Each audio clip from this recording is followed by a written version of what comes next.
Good day, good people. My name is Ebenhaezer Dibakwane, and it is truly my pleasure to welcome you to this episode of Black Twitter. Now, today's topic all started in our country, much like the rest of the world, as a simple exchange of money for sexual gratification.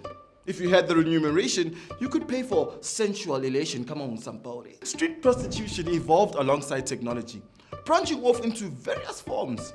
We started seeing strip clubs, escort sites, webcam sites, sugar daddy sites, and of course, good old porn. When Vaseline mysteriously started lasting for less and less time in households across the land. And it seems these days, there is a genuine concern for our loneliness. You guys know what I'm talking about, right?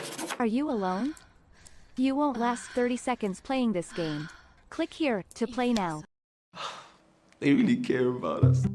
So no academic publication has released a paper exploring the quantitative dimension of South African porn use, perhaps with the worry that we'd return it with the pages stuck together.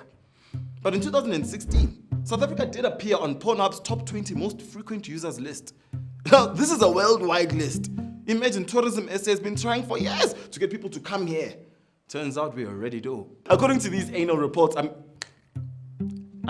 annual reports by Pornhub, Mzansi's run of appearances on the list wasn't too long. And in 2019, we slipped to 24th position on the log. According to Premier League standards, we would have been relegated. Who would have known that we'd produce Bafana performances in this too? Bunch of losers. But there's one thing lockdown did right, and that was to unlock innovation. We as a country joined our filthy little hands together in a collective effort to find new and at times eyebrow-raising ways to keep ourselves entertained and paid. We participated and witnessed a surge in online sexual content which sparked more debate around the conversation. For a country so conservative that it refuses to explicitly legalize earning a living from anything related to sex, we shall produce, consume and partake in a lot of it. It's like if America criminalized burgers. A topic even tastier than fast food. Yes, ladies and gentlemen, today we talk about sex work. Right, firstly, you saw my status, my WhatsApp status. Pole dancing, and I was like, Gcinuhlanga, where do you work? I was like, I'm a stripper at Summit Club. And I was like, okay, I hope you're not selling. And I just laughed. As you can see, the sides are glass, so everybody can see in at any time. The curtains you can either open or you can close, but it's see-through, so nothing funky goes on. Just pure, clean fun. And then he goes home afterwards and takes it out on his wife. I thought it's all about strapping. I never knew we would see a happy ending. I just thought we are stripper, back tipper, and then you call it a day. For us to understand sex work, especially in the context of South Africa, we must understand that this thing kudali yenziwa. In fact, there are ancient Sumerian writings dating back to 2400 BC that describe the exchange of this for this. It has been referred to as the oldest profession in the world. If sex workers were the subject of the movie 300, it would have been a different film. Like, Spartans, what is your profession? So when did this land of ours join the party?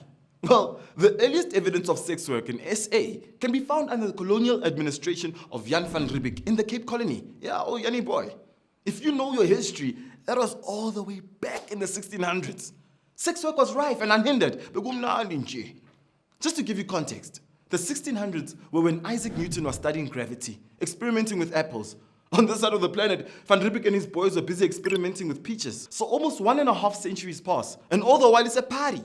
Everybody's cool until 1795 when the British occupied the Cape Colony.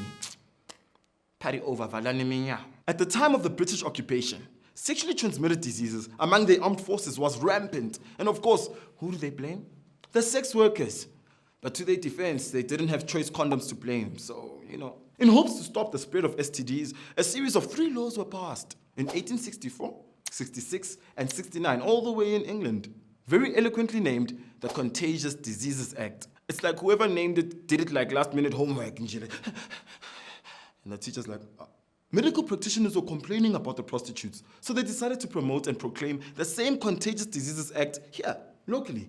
calling for the registration and regulation of sex workers because they were seen as the source of illness. Now, South Africa wasn't united before this. But in 1910, the Cape, Natal, Transvaal, and Orange River colonies came together to form the Union of South Africa. And just to be clear, it wasn't a union amongst all of us. It was amongst the whites. It was more like the plain-born nation.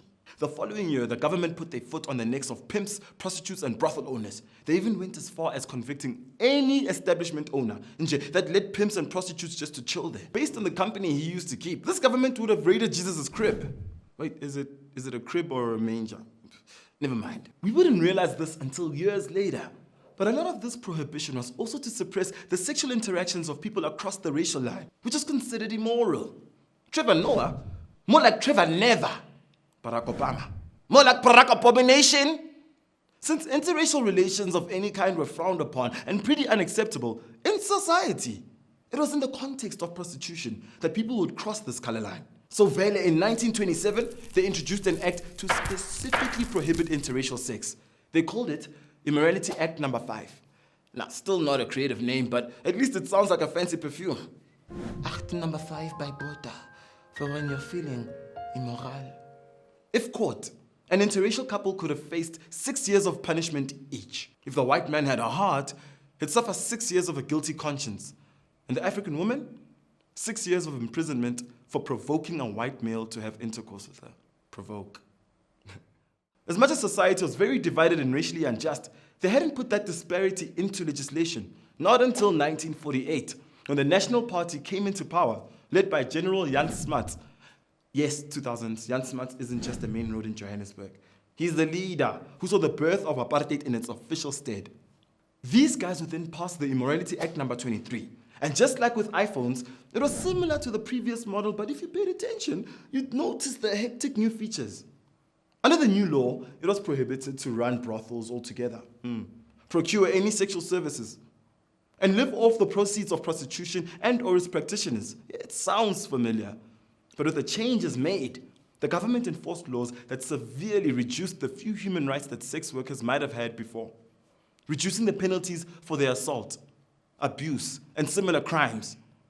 They were making it unbearable to be in the business. Towards the end of the 1970s, people stood up and called for the decriminalization of prostitution in order to usher in proper policing, legislation, and of course, human dignity.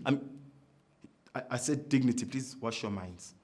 The government hit those plans with a quick 2 feet when they passed the Immorality Amendment Act No. 2 of 1988, making it a criminal offense to engage in any sexual activities for a reward. Like, well, any reward? So like not even a high five or maybe a cooked meal? It's wild. I know for a fact though that slay queens, aspirational romantics would not stand for that. And no, that is not a joke about them being on their knees all the time. Please, don't put that evil on me.